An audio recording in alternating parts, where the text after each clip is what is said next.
تو انہوں نے مجھے بلا کے وہ ذمہ داری سونپی اور میں نے اس کو قبول کیا۔ میں جب گلشن حدید میں جا کے اس ذمہ داری کو بحیثیت سیکٹری گلشن حدید میں نے انجام دہی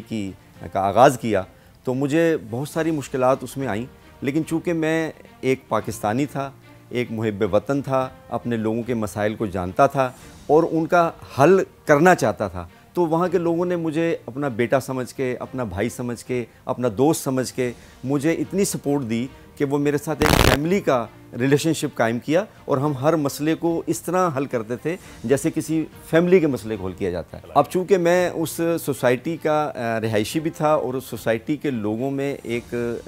اچھی عزت اور اچھا نام پیدا کر چکا تھا، تو اس کا مجھے دوسرا ایڈوانٹیج یہ ملا کہ میری جو مینجمنٹ تھی وہ وہاں کے مسائل سے مکمل طور پر آزاد ہو گئی۔ انہیں یہ اندازہ ہو گیا کہ اس کے اوپر اب پاکستان اسٹیل کی انتظامیہ کو کچھ سوچنے اور سمجھنے اور غور کرنے کی ضرورت نہیں ہے، کیونکہ یہ ایک افسر ہمارا میں ایسا موجود ہے کہ یہ وہاں ذمہ داری پوری کر رہا ہے۔ تو جیسے ہی پاکستان اسٹیل میں کسی قسم کا کوئی مسئلہ درپیش ہوتا تھا، جیسے کہ کوئی حادثہ ہو گیا، کوئی ایمرجنسی ہو گئی، کوئی فلڈ آ گیا، کوئی بریک ڈاؤن ہو گیا، تو اس میں سیکٹری پاکستان اسٹیل کی حیثیت سے اور تقریباً 150-200 کا اسٹاف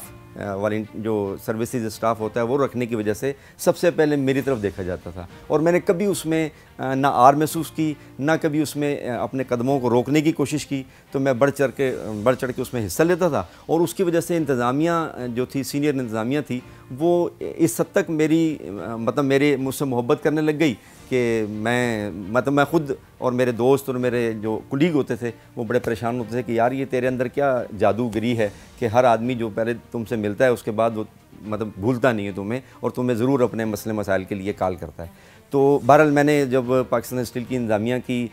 سرپرستی میں، رہنمائی میں اور ان کی ہدایات کے مطابق خدمات انجام دینے کی جو میرے اندر صلاحیت تھی، میں نے اس کو اجاگر کیا، تو ایک وقت ایسا آیا کہ حالات اس طرح کے تبدیل ہوئے کہ میں اس کو بھی اللہ تعالیٰ کا ایک احسان سمجھتا ہوں کہ مجھے پاکستان اسٹیل کی ملازمت سے برطرف کر دیا گیا، اور اس میں صرف چھوٹی سی ایک بات یہ تھی کہ میں نے ایک موقف اختیار کیا جو کہ قانونی موقف تھا۔ میرے سینئر جو اس وقت کے صاحب تھے، اللہ تعالیٰ ان کو غریق رحمت کرے، وہ اس میں تھوڑے سے ناراض ہوئے اور انہوں نے مجھے ڈسمس کر دیا۔ جب میں پاکستان اسٹیل کی ملازمت سے برطرف کر دیا گیا تو میں نے نہ جگہ چھوڑی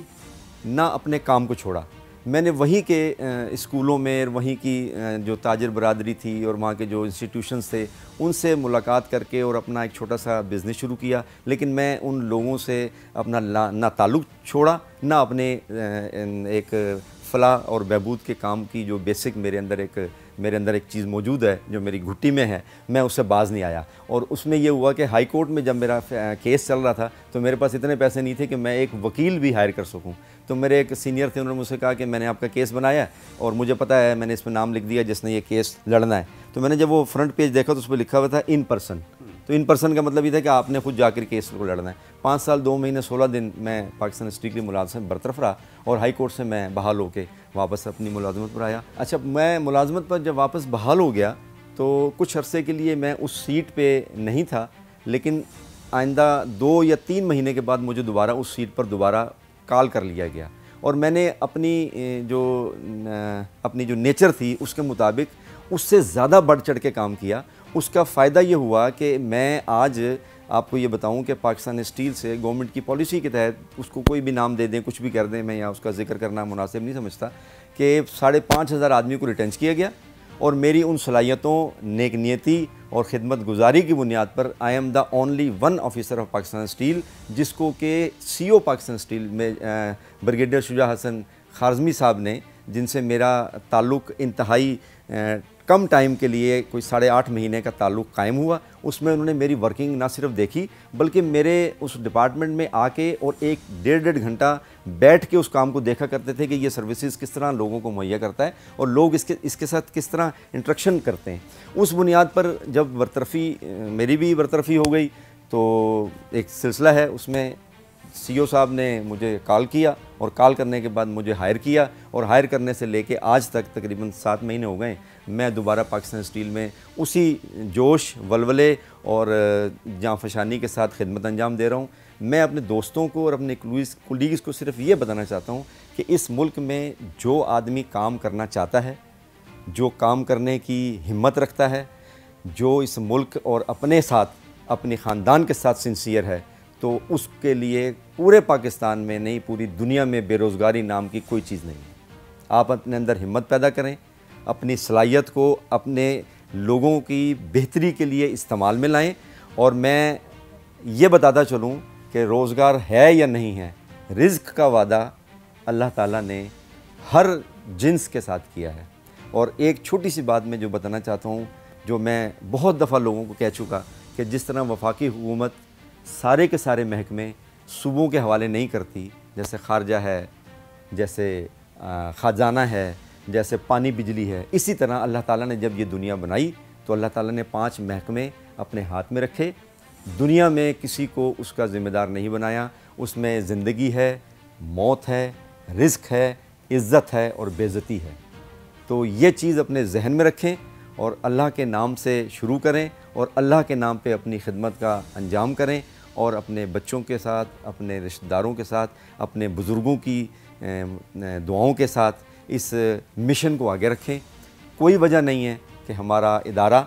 یہ ادارہ جو پاکستان کا سب سے بڑا ادارہ ہے، مجھے جاوید صاحب کو بڑا اعزاز ہے کہ حافظ صاحب سے میں ان کا استاد، وہ میرے استاد تھے۔ مجھے یہ اعزاز ہے کہ وہ میرے والد تھے، میرے والد حافظ قرآن تھے۔ میری ذاتی طور پر خواہش یہ ہے کہ میرے والد حافظ قرآن ہونے کی وجہ سے میری پوری فیملی کو بخشوانے میں ایک اہم کردار ادا کریں گے۔ انشاءاللہ میں ذاتی طور پر یہ خواہش کرتا ہوں، میں حافظ قرآن نہیں ہو سکا، میں یہ خواہش کرتا ہوں کہ اللہ تعالیٰ مجھے شہادت کی موت عطا کرے، تو میں اپنی فیملی کے ساتھ، اپنی فیملی کے لیے اسی عمل کا ذمہ دار ٹھہروں اور ان کو جنت الفردوس میں اپنے ساتھ لے کے جاؤں۔ باقی ہے بات پاکستان کی، تو پاکستان قائم رہنے کے لیے بنا ہے، یہ قائم رہے گا، اور اس کو دنیا کی کوئی طاقت میلی نظر سے نہیں دیکھ سکتی۔ اگر آپ کو یہ ویڈیو پسند آئی تو آپ اسے کسی نہ کسی کے ساتھ ضرور شیئر کیجئے گا، یہ انشاءاللہ کسی نہ کسی کا مائنڈ اور پھر مقدر ضرور چینج کرے گی۔